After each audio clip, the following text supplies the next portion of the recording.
L'audition de Maître Ngagne Demba Touré est terminée. Ça s'est passé dans des conditions très difficiles. Des conditions très inhabituelles, parce que nous, en peut-être quelques années, 20 ans, 21 ans d'exercice de notre profession, nous n'avons jamais vu une audition aussi houleuse. C'est en raison peut-être de la personnalité du mis en cause, mais également du caractère unique et injuste des poursuites. Nous avons toujours dénoncé la judiciarisation du débat politique. Quand un homme politique, il est dans son monde, il est dans le contexte politique. Malheureusement, depuis quelques années, on a assisté à une judiciarisation du débat politique. Le fait est que même quand on arrête des gens de cet acabit comme Maître Ngagne Demba Touré, on vous dit que ce ne sont pas des détenus politiques. Vous me permettez de répondre à Madame le garde des Sceaux, mon confrère Maître Aïssata Tall Sall, qui a déclaré que ce ne sont pas des détenus politiques. Les détenus politiques en procédure pénale sont les détenus qui le sont en vertu des articles 55 à 100 du Code pénal et 255 du Code pénal. Ce sont les infractions politiques. Ceux qui participent à des manifestations ayant causé des dommages aux propriétés et aux biens, des déclarations en rapport avec des activités politiques 255, article 80, tous ceux qui sont arrêtés en vertu de ces infractions-là, comme la plupart de tous ces gens-là, sont donc des détenus politiques.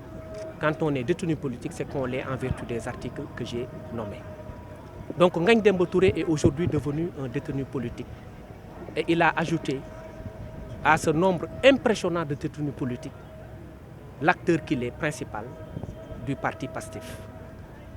Aujourd'hui également, c'est un jour macabre, un jour triste pour la justice, un jour triste pour les hommes de droit, parce que nous avons été poignardés dans le dos. La famille judiciaire est aujourd'hui aux abois. Elle est meurtrie. Parce qu'un membre essentiel de la famille judiciaire qui se trouve être un greffier a été placé sous mandat de dépôt par ce juge même qu'il a formé dans le cadre de l'exercice de son office de greffier.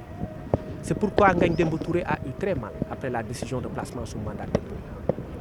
Nous n'avions pas demandé à être au-delà ou au-dessus de la loi, ni en deçà de la loi. Nous voulions un traitement équilibré et à équidistance de toutes les parties. On a vu une ordonnance dans laquelle un juge s'est permis d'insulter quelqu'un. Dans le cadre de son ordonnance, le traitant de lâche. Nous avons estimé que ce n'était pas admissible. Et nous avons estimé que ce n'était pas normal parce que le langage judiciaire a ses exigences. Ngagne Demba Touré mérite le respect. Je disais tout à l'heure que c'est un jour triste pour la justice. Aujourd'hui, le greffe est meurtri. Et le greffe est un pan essentiel de la justice. L'avocature, la magistrature ne sont pas plus importantes que le greffe. Aujourd'hui, c'est le bras de la justice qui a été coupé. C'est la main de la justice qui a été arrachée. C'est la plume de la justice qui a été brisée. Ngagne Demba Touré est aujourd'hui, malheureusement, en prison. Et c'est un événement qui est très triste, un jour sombre.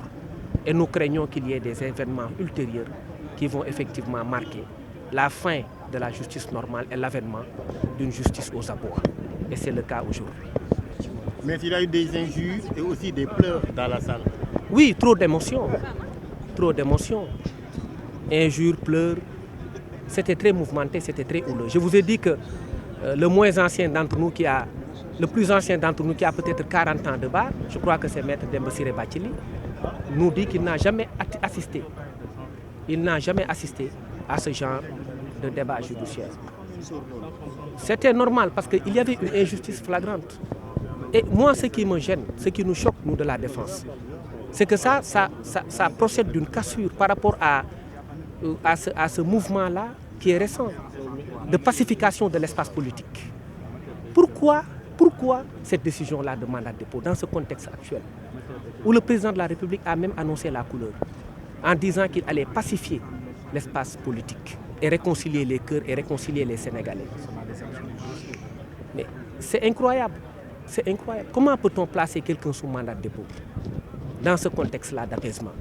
Et Ngagne Demba Touré est un élément essentiel du parti PASTEF. Et nous sommes meurtris, nous sommes tristes. Nous estimons que cette décision est grave et que nous estimons également que cette décision est très malheureuse. Les chefs d'inculpation, est-ce que vous pouvez y revenir?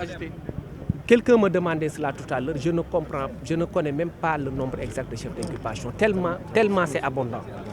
Et je vous fais la révélation que même Maître Ngagne Demba Touré est beaucoup plus chargé, a été beaucoup plus chargé par le juge du deuxième cabinet que Ousmane Sonko.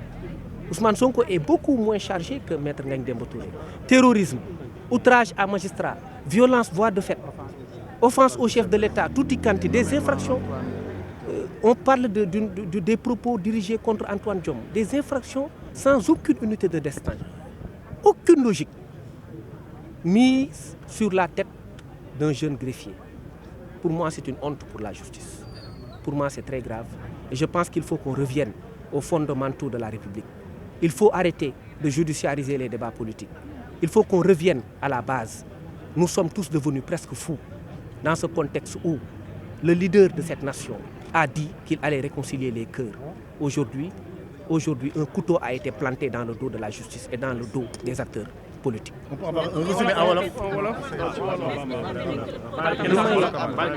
waaw da ngeen may rek ma bàyyi keneen wax ci olof tënk ko ci li ma wax ci tubaab jërëjëf. Ok, merci Camara. Bonsoir, salam alaikum. Madame, ça va? Salam alaikum. Nañu liggéey ba pare. Dem nañu ci